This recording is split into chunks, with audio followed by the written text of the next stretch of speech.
galera, sejam bem-vindos a mais uma aula aqui na ANAC Concursos. Eu sou o professor João Kleber e estarei ministrando a disciplina de Informática Básica. Bom, nessa aula 5 nós iremos continuar sobre a questão de segurança da informação.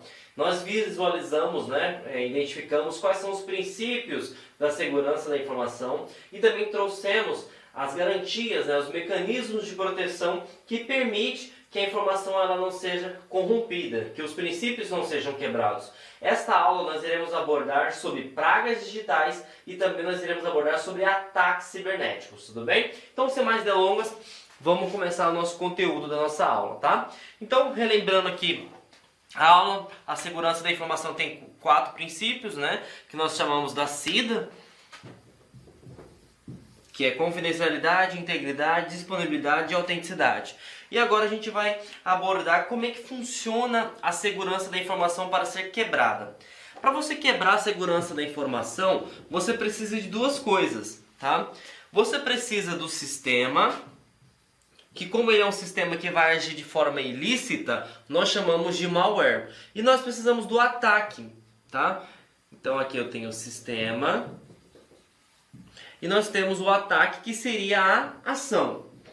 Para não ficar muito técnico e para que você consiga ter uma ideia satisfatória, eu sempre costumo fazer analogia. Então imagine um ladrão. Ele vai cometer o crime de furto, por exemplo. O furtar é a ação.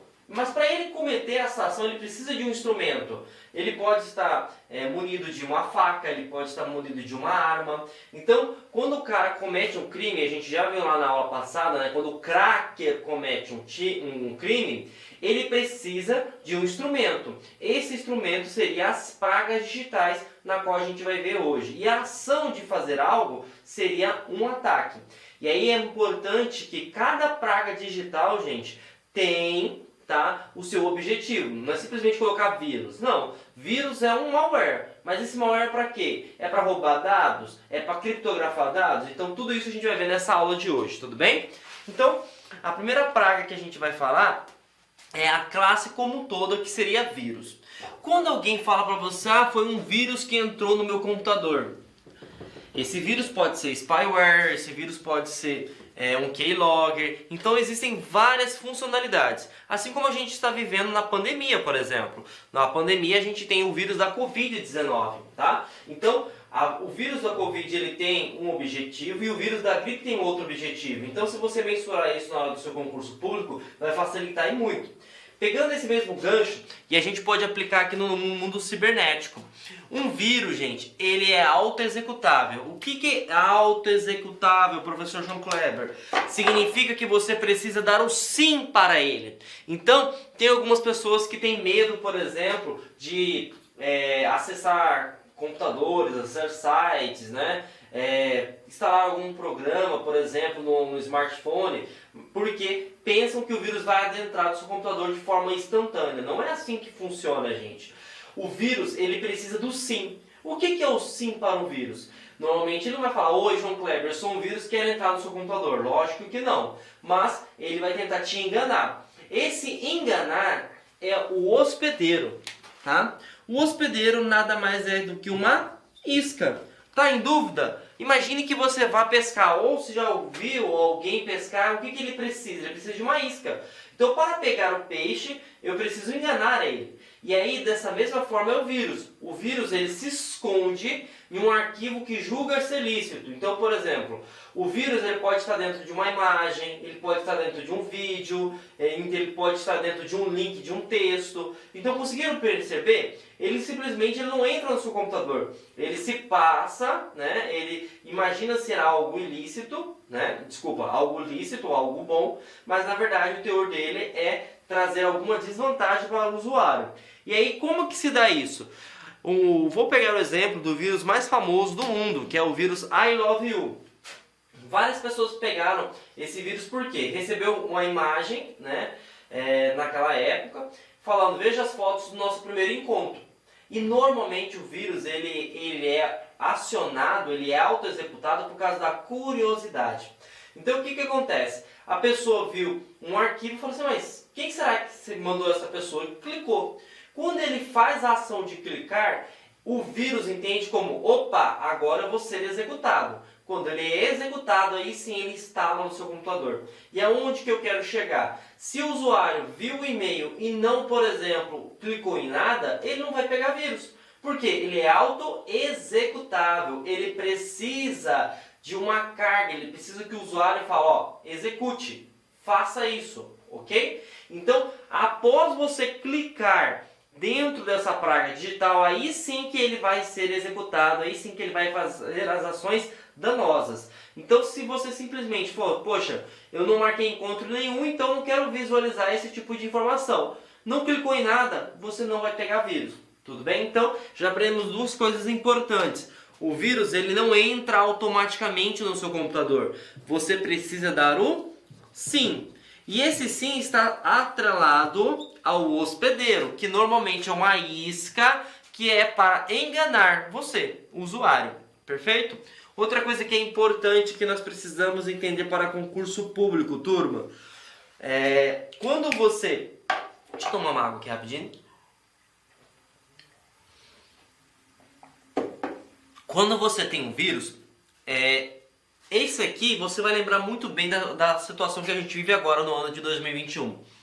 O vírus, ele se propaga infectando. Então, o que acontece que a gente tem que estar fazendo hoje, nos dias atuais?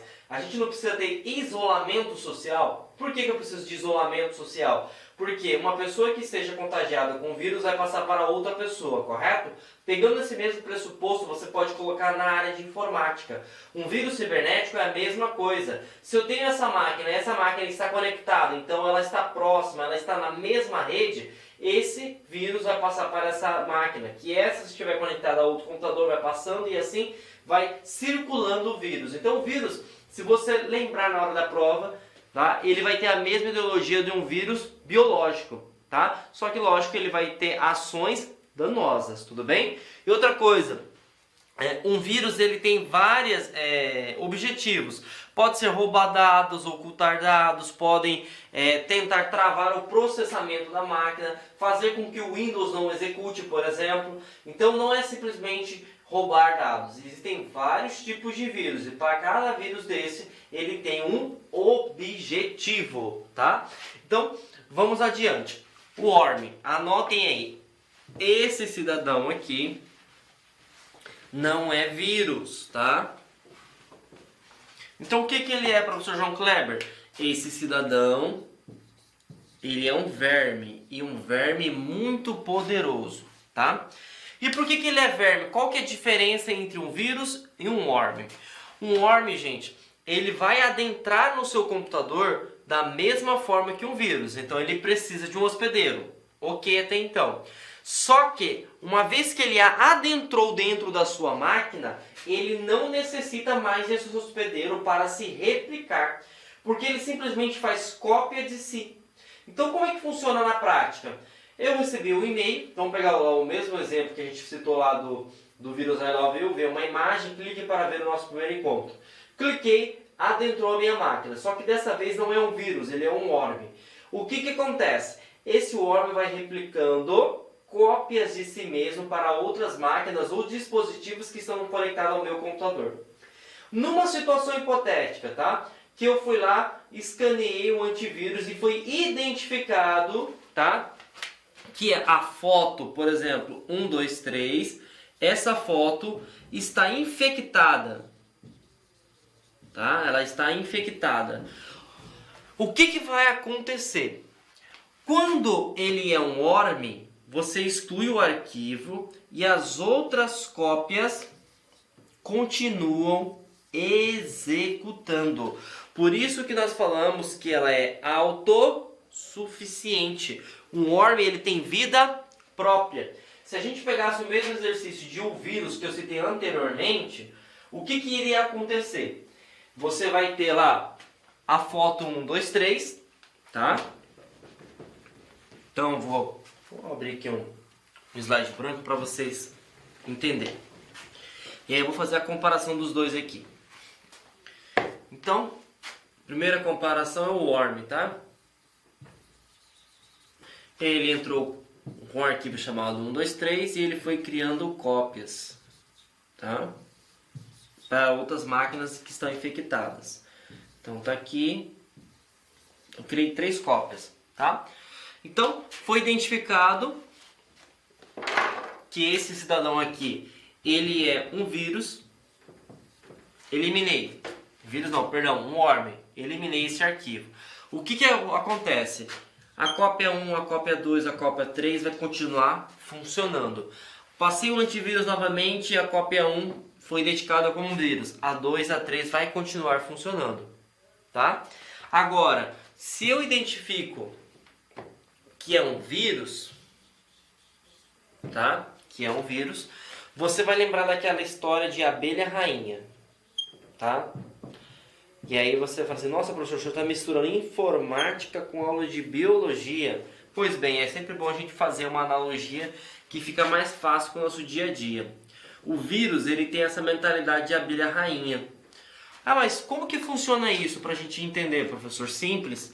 Para quem não sabe da história, a abelha rainha, quando ela morre, o que acontece? Todas as outras abelhas ela acompanham, tá? Então, ela sai da sua colmeia. Então, se eu imagino o seguinte, ó, eu tenho aqui um vírus e ele criou 3 cópias de si, tá? Então, ele foi replicando. Se o antivírus detecta que o arquivo 123 ele é um vírus, o que acontece? Todas as outras máquinas elas são alimentadas por essa abelha rainha, que no caso é o vírus hospedeiro. E, consequentemente, os outros vírus que foram cópias desse cidadão vai parar de funcionar. Então a diferença para o seu concurso público é que o vírus, turma, ele precisa do hospedeiro. Então ele precisa da pessoa, ele precisa do arquivo que adentrou da máquina, porque ele que mantém como se fosse uma rede, né, todas as outras pragas digitais que estão gerando cópia de si próprio. Já o nosso amigo worm, ele entra da mesma forma, tá? Adentro do computador, vai criando cópias, só que se foi identificado que existe um worm, vamos pegar o que seja o hospedeiro, que foi o primeiro a adentrar no computador, é eliminado ele, só que todas as outras cópias de si continuam funcionando, continuam fazendo a sua ação danosa. Então tem que ficar atento que as bancas estão cobrando e muito esse conceito de worm e vírus, tá? Os dois não são iguais, são opostos. Um precisa do hospedeiro e o outro não, tá? Mas o meio de infecção, né, ou de propagação é o mesmo. É através de e-mail, através de arquivos de pendrive, tá? Só que o funcionamento de disseminação do vírus, ele é diferente. Então sabemos a diferença agora entre vírus e o worm. Chegou o momento da gente falar sobre os tipos de vírus, tá? Que é o que cai no concurso público. O primeiro tipo de vírus que vai ser abordado é o vírus de macro.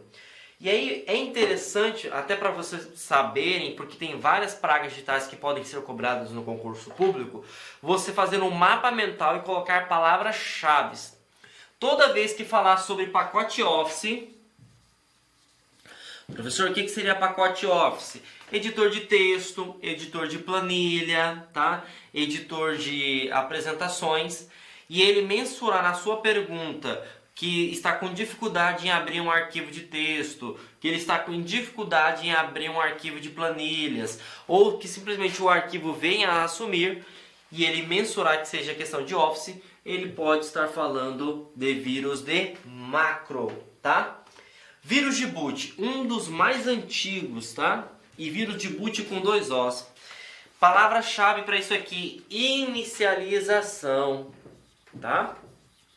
Para quem não sabe, boot é inicializar o sistema operacional, o SO, que nós vimos lá no início do nosso módulo aí bancário. O que acontece? Lembra que eu falei para vocês que todo mundo imagina no mundo atual, né? O mundo atual, os dias, né, é o seguinte: pegou o vírus, a ideia é roubar dados, apagar dados. Não. Existem pragas digitais que foram criadas lá anteriormente, que a ideia era travar a máquina ou fazer com que ela demorasse para ligar. Então, o que o vírus de boot ele faz? Ele fica entre o sistema operacional e a BIOS, que é o sistema básico de entrada e saída do computador, fazendo com que o computador não consiga inicializar ou startar o sistema operacional. Então, quando você vai tentar, por exemplo, ligar o seu computador, vai travar lá no Windows 10, vai falar que o arquivo foi corrompido ou que não é possível, por exemplo, inicializar o Windows. Toda vez que ele falar dessa forma, é que você esteja com um vírus do tipo boot, com 2 Os, tudo bem? O próximo vírus que nós iremos abordar é o cavalo de Troia. O cavalo de Troia é bem simples, tá? Mas sempre costuma estar lá presente nas alternativas. E muitas pessoas imaginam que tudo que acontece de ruim na internet é cavalo de Troia, né? Se você pegar a ideia literal, cavalo de Troia é um presente grego, né? Então, os soldados se esconderam dentro de um cavalo e deram como brinde, só que na verdade quando adentraram o cavalo para a área, saiu vários soldados e assim ganharam-se a guerra, tá? Mas pegando esse mesmo princípio e colocando aqui dentro, como é que eu identifico se é um cavalo de Troia ou não? Normalmente a banca vai te contar uma historinha da seguinte forma: um usuário tal julgava, né, ou baixou um arquivo na internet que julgava ser inofensível.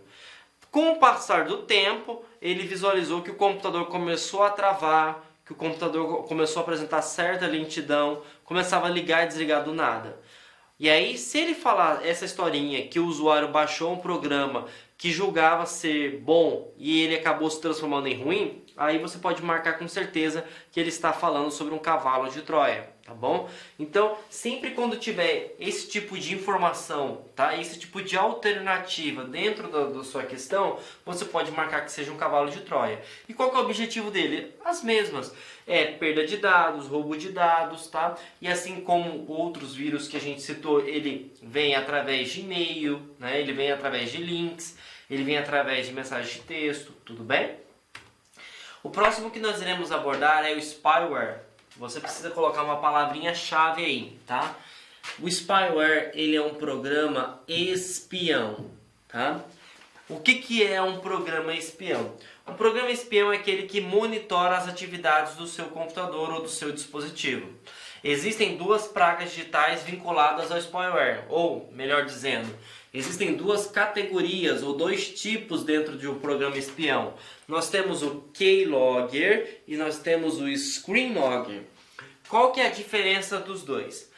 A diferença é que o keylogger, se você pegar a tradução literal, key vem de tecla, logger vem de registro, tá? E o screen vem de tela e o logger é a mesma coisa, vem de registro, tá? Então, o que esse cara vai fazer? O keylogger, ele vai armazenar tudo que você digitar no teclado. Então, tudo que for digitado no teclado, você vai ser, digamos assim, se acaso esteja, né, um spyware do tipo keylogger instalado na sua máquina, ele vai armazenar. Já caiu da seguinte forma, se não me engano, a FGV cobrou a seguinte pergunta, ó. Para evitar, por exemplo, o tipo de praga digital keylogger, é importante que você, ao digitar senhas de banco, cartão de crédito, utilize que tipo de recurso? Aí existiam várias alternativas e a resposta correta era teclado virtual. Porque o teclado virtual você não vai digitar, você vai utilizar um mouse, né, que é o cursor, para clicar nas letras, nos caracteres e nos números, se for, por exemplo, senha ou cartão de crédito. Então, o teclado virtual foi uma tecnologia criada, além de ter questão de acessibilidade, né, mas também para proteger contra o tipo de vírus keylogger. Só que o mundo evolui e assim como os crackers, né, os criminosos digitais, eles também evoluíram e criaram o screenlogger. O screenlogger, ele não vai pegar as teclas que o usuário está digitando, ele vai tirar print screen ou traduzindo, ele vai tirar capturas de tela. Então o que você fizer na sua tela, ele vai capturando. Perfeito? E aí ele pega essas capturas e encaminha, né, via e-mail ou vai armazenando num sistema específico escondido na qual você não consegue nem perceber e o invasor, né, no caso o cracker, vai ter acesso a esses dados. Tá bom? Então, fiquem atentos que isso aqui é bem importante, sempre costuma cair em questões de concurso público. O spyware é uma categoria de programas espiões, né, que permite coletar dados do seu dispositivo e encaminhar para o atacante, que no caso seria o cracker. E ele pode ser dividido em que... Olá, meus amigos! Inicialmente eu quero pedir licença para vocês, pois interrompi os seus estudos, mas essa videoaula aqui da Lá Concurso é uma videoaula demonstrativa para você conhecer a qualidade do nosso site, conhecer os nossos professores. Eu quero passar um recado para você. Se você quer continuar a assistir o restante dessa videoaula, você quer fazer um dos nossos cursos específicos para a Prefeitura de Lucas do Rio Verde, então clique aqui embaixo e converse com um dos nossos atendentes. Atenção, os nossos cursos, nós temos 8, 9 cursos a partir de R$20. É isso mesmo, né? Professor, quais são os cursos da Lá Concurso? Olha aqui. Temos 3 conhecimentos básicos, né? Um para fundamental, médio e superior. Todos eles, a partir de... são 10 parcelas de R$20. Tá? Curso aí para técnico administrativo educacional, área da secretaria, 10 de 35. Ajudante administrativo, 10 de 35. Fiscal de postura, 10 de 35. Fiscal de tributos, 10 de 35. E, claro, a nossa cereja do bolo, professor de pedagogia, 10 de 35. Inclusive, a nossa professora titular aqui da Lá Concursos, para quem não conhece a Lá Concurso é uma empresa cuiabana. Nós estamos trazendo o quê? Estamos trazendo a professora Márcia Argil, lá do Rio de Janeiro. Ela chega dia 28 para gravar completaço o quê? A parte de conhecimentos específicos, que é a parte pedagógica. Tá certo, meus amigos? Então venha estudar conosco aqui na Lá Concurso, que eu tenho certeza que você não vai se arrepender e vai ficar fã de carteirinha do nosso site. Um forte abraço, fique com Deus. Tchau, tchau.